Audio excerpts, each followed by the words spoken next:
नमस्कार। आज के वीडियो में हम जानेंगे शिवाजी महाराज के मूल्यांकन के संदर्भ में।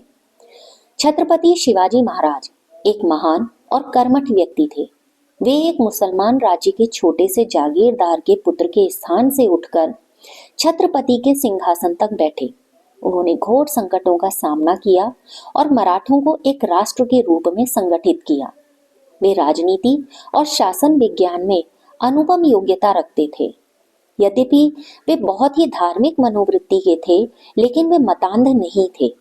उनका नागरिक और सामरिक शासन कुशलता की दृष्टि से सर्वश्रेष्ठ था।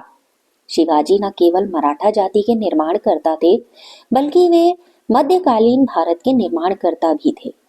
शिवाजी और हिंदू साम्राज्य।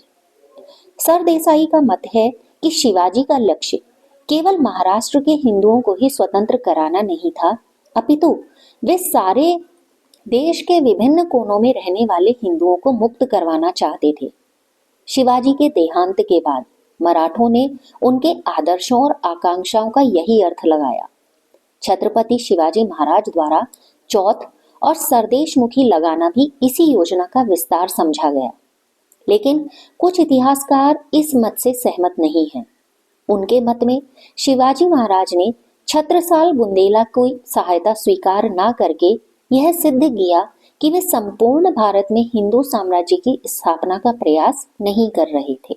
ऐसा कुछ इतिहासकारों का मत है।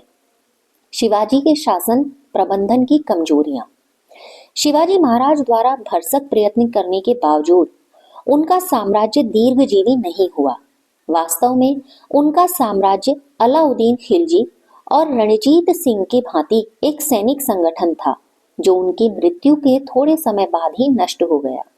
बाबर की तरह शिवाजी का राज्यकाल बहुत ही थोड़ा रहा और सारा समय युद्ध करते समय बीता। अतः वे अपनी शक्ति को संचित ही नहीं कर पाए।